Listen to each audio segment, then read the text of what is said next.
Hi, my name is Carl Williams. I'm a student here at J-Tech in Jacksonville, Florida.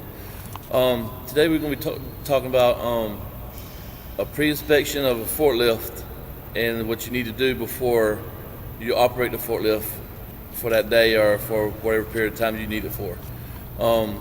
At the beginning of each day, you should have a checklist, something like this, and that you go down, and so that you don't miss anything on your own. Trying to check the things on the forklift that need to be checked before you operate it. For obvious reasons, there's going to be some things I'm not going to be able to do, but I'm going to explain it to you how it works and what you need to do. So I'm going to flip the camera around so you can see the forklift, and I'm going to explain to you the things you need to check on the forklift before operation. Okay, this is the forklift we're going to be talking about today.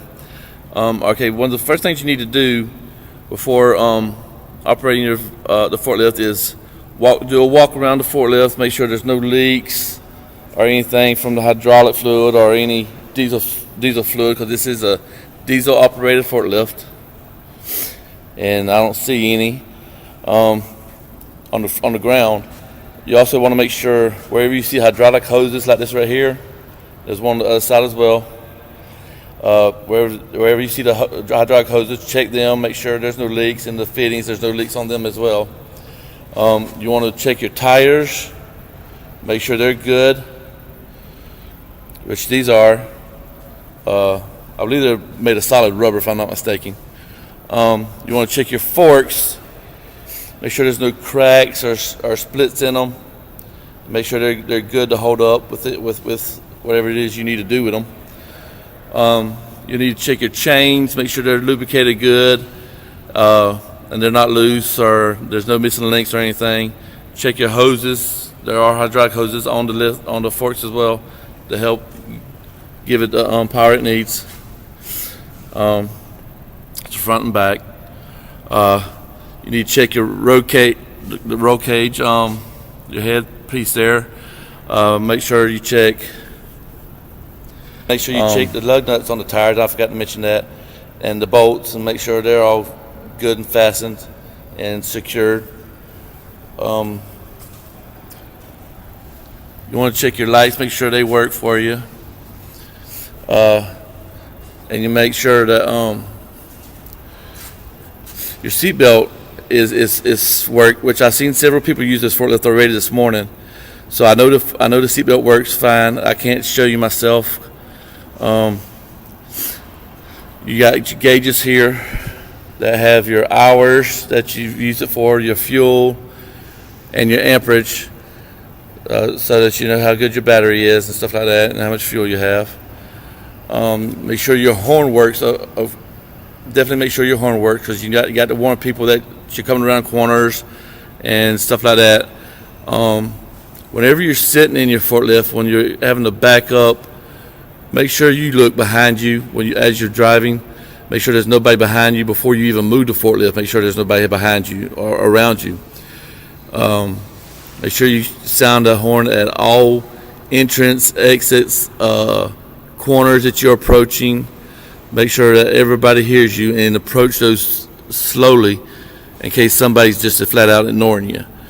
And make sure you don't hit them. You have your emergency brake here, which you always want to make sure is applied before you start your forklift and whenever you get off your forklift.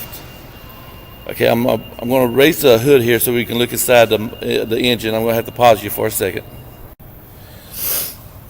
Okay, here's your engine, obviously. What you want to make sure in here is that you want to check your oil, check your belts, your fan, your hoses.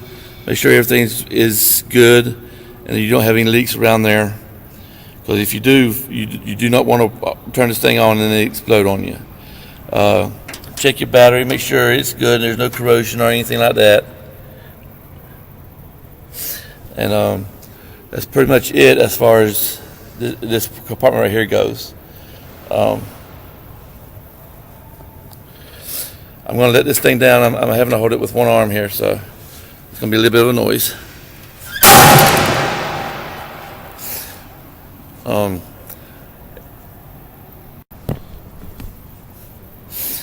Okay, here's your fuel tank right here.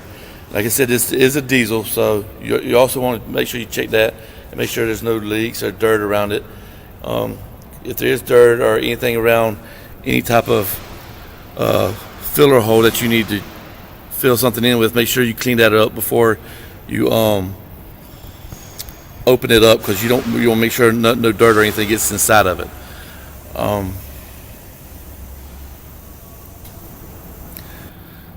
Okay, one thing that you want to make sure you do when you're getting on a forklift to sit on it, is make sure you hold 3 points of contact at all times.